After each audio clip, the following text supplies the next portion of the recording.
West Nile TV, lighting up the region. He must be rich, tall, handsome, from a respectable family.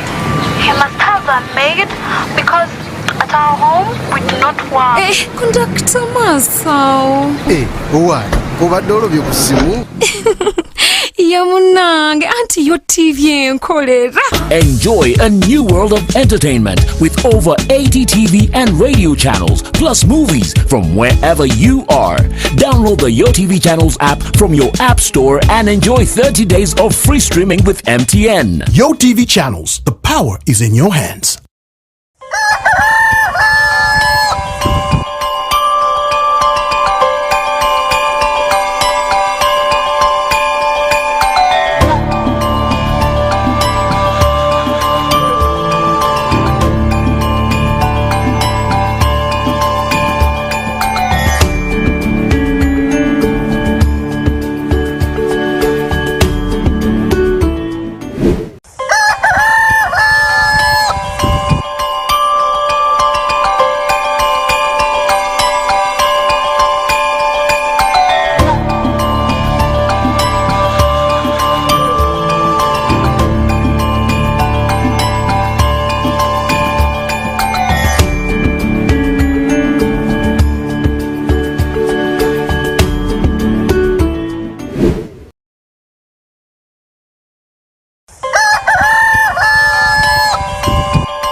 A very good morning to you, dear viewer. This is Kokoliriko live on West Nile TV. This very day today, it is a Tuesday, and being a Tuesday, there are a lot of issues that keep unfolding as the day today is concerned. I do hope that you're having the best of your morning. Wherever you're viewing from, it is West Nile TV, as always, we're lighting the region. From the heart of Arua City to the rest of the world. You could be in Kitgum, in Gulu City, in Lira City, Soroti, Kampala, Jinja, Mbarara, wherever you're viewing us from. We are much obliged to have you on the show this very day, and I am with my colleague that I'll be introducing in a very short while, but later on we shall be giving you an opportunity to be able to participate in the discussion of the Kokoliriko show this very day today. We are asking, what is the solution to the increasing commodity prices in Uganda? What is the solution to the ever increasing commodity prices in Uganda? You do remember that over the weekend, the President of the Republic of Uganda did address the nation on the issues of economic crisis in the country. Now, a number of bookmakers said the President actually never gave any tangible solution to this problem that we're having in this country. He only came around, lamented, and that is where it ended. But let's discuss, as citizens of this country, what, in your view, could be the solution to the increasing commodity prices. You'll be able to pick your your phone to call us later on. The number will be rolling on the screen, and you'll be able to discuss that with us at very, very appropriate time towards the end of this very day today. Now, I have my colleague, Mr. Oringi Dennis, a senior journalist with whom I'll be analyzing a number of issues this very day today. He's right here with me, and good morning. You're most welcome. Yeah, thank you very much, Andy, and you're most welcome also for the show. Yep. And as we started yesterday, we shall be able to dissect on some of the issues right here in Western Sub-region. And you have to know the northern region this time around, it is really heating up in Omoro. Remember, President Yoweri Kaguta Museveni will be in Omoro today to be the final campaigns for the NRM flag bearer for that is Omoro County by-election, where we have the son of the late Speaker of Parliament of the Republic of Uganda by the name named Andrew Olanya, plus 5 other candidates who are really competing for the same position right there. So President Yoweri Kaguta Museveni in Omoro yesterday, we did see Mugisha Muntu also in Omoro, and also the other time Robert Chagulanyi, the president for the National Unity Platform, was able to come in Omoro, and even up to now he's still in Omoro. And also the Forum for Democratic Change camp is also camping right there in Omoro, and also Alliance for National Transformation being led by the national coordinator Mugisha Muntu, and also the candidates who are on independent ticket. They are also right there. I did see the former Arua Central Division MP Honorable Cassiano Wadu. Yes, he was on ground. Yeah, so these are some of the issues that we shall be talking about, as he did mention earlier on about the issues to do with commodity prices, and that is where we are going to engage you as the viewer of this program, Kokoliriko Live, this morning. And don't forget, we shall also be able to get into the issues to do with the relationship between Uganda and Democratic Republic of Congo. And you need to know that Uganda in 2 weeks' time will be withdrawing its troops from Democratic Republic of Congo, and we shall be looking into implication. Remember, international court was able to slap the Republic of Uganda with some charges over the issues to do with the gold scam that involved some government officials, more especially from the army side, where they got involved in the transaction of gold trades during the time that Uganda was able to send soldiers in the Democratic Republic of Congo. And we shall be looking at all these implications, and also we shall be able to dive into issues to do with the coffee deal that was scrapped off by Parliament of the Republic of Uganda. We have to know that Zombo district is one of the coffee growing districts together with Nebi. And for those who have been in Nebi, if you go to Erusi, you will really get people planting coffee, and also people in Zombo district. So we shall be able to discuss the coffee agreement that was signed on 10th of February 2022 between the government of the Republic of Uganda, that was represented by the Minister of Finance, and the Secretary to the Treasury, Ramadan Ngobi, together with the Vinci, the Pinetti lady right there. The deal there. And it brought a lot of issues, and we did see the Speaker of Parliament of the Republic of Uganda also putting on t-shirts that hands off on our coffee. All right, now, Origi, let's start this straight away. Let's go to Omoro. Yes, please. Let's start it with Omoro. What are some of the facts on ground in Omoro? And also, what are the underlying factors driving the Omoro by-election? And who will emerge victorious in this by-election that we are having in Omoro come Thursday? Let's look at the underlying factors in your view. Let's start from there. All right. For the people of Omoro, and for those people who have been following the politics in Omoro, you need to know that we are having by-election in Omoro because of the position that felt vacant after the death of the former Speaker of Parliament of the Republic of Uganda, who was representing the people of Omoro County, on NRM ticket at Parliament of the Republic of Uganda. It is quite unfortunate that we lost Right Honorable Jacob Olanya, and tomorrow will be the D-Day. It is going to be Thursday. I mean, Thursday will be the D-Day when the people of Omoro will be deciding on who will replace Right Honorable Jacob Olanya late now. And looking at the candidates that we do have in the race, we have a full representation of the candidates from different political parties that we have in this country, Uganda. Out of the 6 candidates, we have to know that we have the son of late Jacob Olanya, Andrew Olanya, who is a lawyer by profession, much as there were a number of issues to do with his papers that called for the attention of the Electoral Commission. But later on, the 6 candidates were all vetted again, and the Electoral Commission had to give a limelight that these candidates are supposed to, appear on the ballot papers. As I talk right now, the ballot papers are ready and waiting for the day to be opened, so that the people of Omoro will be able to vote. Now, looking at the current situation in Omoro, looking at the big shots that have really come to Omoro, you need to know that NRM, as a political party, together with its officials who work at the National Secretariat at Shandondo, these people were able to go, I think, 2 weeks earlier for preparation of the ground for the late Speaker's son. And having the Secretary General, who also comes from northern Uganda, is an in-law in Omoro, because the brother marries from Omoro.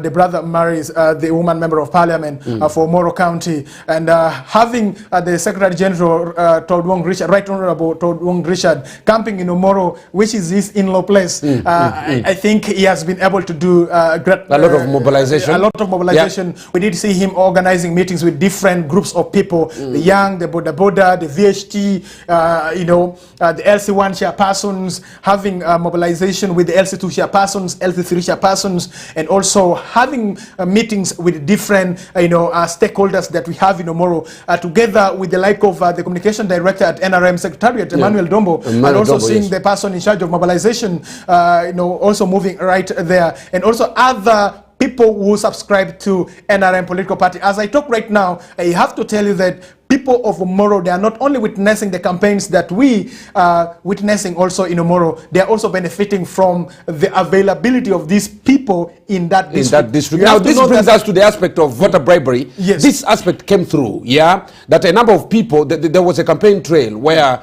a candidate gave close to 1.5 million Ugandan shillings in one village, just, for the people to share and show love. And so there was this outcry about the aspect of voter bribery that is already coming out in this by-election. What do you make of this? Yeah, Andy, together with the viewer, this is not the first time that we have been witnessing this. This has been a phenomenon right from the time that we started a democratic, elections in Uganda. Yeah. And since time memorial, you need to know that the issue of the democratic election started way back when Dr. Kizza Besigye was able to challenge the issues to do with single party, system that we have in this country. Then he had to form a political party, and we did see elections being organized in this country, Uganda. Even before President Yoweri Kaguta Museveni coming into power, in 1985, we did see he really challenged the outcome of the election, where the current Minister of Foreign Affairs was able to defeat him in election that he was able to participate in. Then later on, he had to challenge the results of the election. So the issues to do with the voters' bribery, this is not a new phenomenon.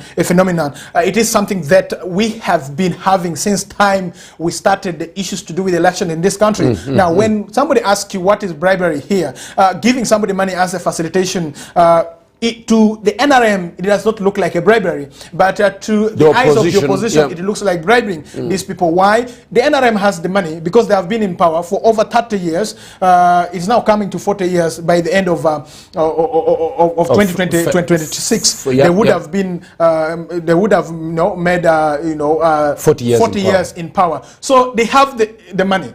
They are the controller of the resources that we have in this country. So NRM pulling out money to give to the people in Omoro who they are voters, but we do not know whether they are real NRM or they are people who have gone to get money. We did see some young men dressing in red t-shirt belonging to National Unity Platform, claiming to have really crossed from National Unity Platform to NRM. And for me, I would use also the term that is just a way of stage management, so that you can really get something out of these people who control the resources. So this is not the first time that we have been seeing NRM giving money. We did see this during NRM primaries right here in our country, Uganda, before we went into the national election, where we did see people even distributing money when people were lining up. Okay. So it is not a new phenomenon. Oringi, with all these underlying factors, with all these issues that are on ground, now the son of the late member of parliament is contesting. You do remember the previous candidate for FDC disappeared in thin air, and then FDC had to replace with another. Now, you saw in the campaign trail of the Alliance for National Transformation, you showed the crowd that was on ground. Now, there is this independent candidate, there are these two independent candidates that are also contesting. Now, there is this candidate for NUP, Tolit, who is also on ground. And he was a former member of parliament for Omoro. And he had beaten Olanya hands down previously. And so, there are a number of issues here. So, of all these 6 candidates, who do you think can be the front runner? Borrowing leave from what happened in 2018 right here in Arua municipality, I need to tell you this, that it is going to be a little bit very hard for other political parties to emerge from that is Omoro by-election. And you need to know issues to do with the by-election. It withdraws all the juntas that we have in this country, more especially from the political party that is really controlling the economy at this particular time. The NRM, looking at NRM as a political party, a political movement with the resources that they have. Obviously, you have to understand the situation that we are in currently. people are experiencing what we call high prices of commodity. And this is the time that people of Omoro, they look at the availability of NRM as a political party plus other as a cash cow, as a cash count for them, because they are able to get something at the end of the day, and they can go to the market and they're able to buy a bulb soap that is 10,000, because at the end of the day they will be given 10,000. And now at the end of the day they will either get 5,000, and this 5,000 they can really buy a packet of salt or a half a bar of soap, and they feel relief compared to other political parties who depend on the money that is appropriated by Parliament of the Republic of Uganda. Looking at National Unity Platform, there are a good billion that was really appropriated by Parliament of the Republic of Uganda to these political parties. But I believe even some of the political parties have really strained the money that was given to them by Parliament, because they don't have income generating activities. At least for the political party like National Resistance Movement, NRM, they get a subscription fee from each member of Parliament who subscribes to NRM. And they have the greatest number of members of Parliament. And they have the greatest number of members of Parliament, and at the end of the month they're able to generate good millions of money out of these members of Parliament. As I talk right now, all the members of Parliament from West Nile, they're also camping right there in Omoro. So having these groups of the NRM MPs camping in Omoro, together with the party president, together with the party chairman, who will be also in Omoro today for the final campaign, you need to know that there are sacks of money that have been ferried to Omoro. And that is what I can really say at this particular time. So will money be the determinant factor here? Obviously, that has been the case in our country, Uganda. When okay, you do remember in 2018, in Arua specifically, let's draw some comparisons a little bit. You know, money was spent. Yes. But the money bags never went to Parliament during this by-election. So what is so different? What is so different with what happened in Arua and what will happen in Omoro? Yeah, thank you very much. Now, looking at the setup of Omoro, I have been in Omoro. Before Omoro becoming a district, Omoro was part of Gulu district, and it was a county, and it was depending on Gulu district. And Omoro is one of the rural districts that we have in Uganda. Much as we did have a speaker of Parliament coming from Omoro, but Omoro, even up to now, remains one of the rural districts that we have in Uganda. It's not different even from Mariokolo. It's not even different from Terego. The only centers that we have, good centers that we have in Omoro, is Kolopit, and that is where you can really see some structures.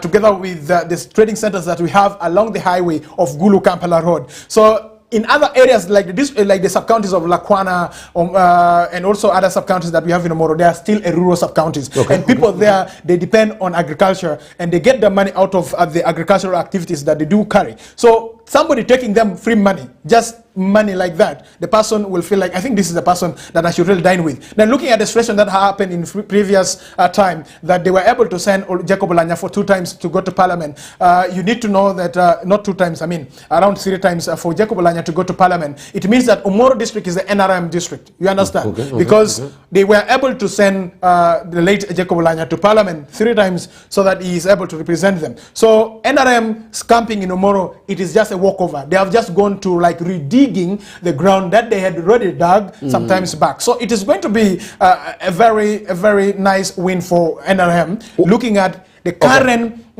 issue is that there's only one by-election that we have in Uganda currently, and you can really borrow live with what exactly happened when they were really for by-election of the LC5 chairperson in one of the central districts in Kayunga. You did see what exactly happened right there. So for other political parties, it's going to be very hard for them even to manage the elections, even to manage the votes that will be cast, because they don't have enough resources to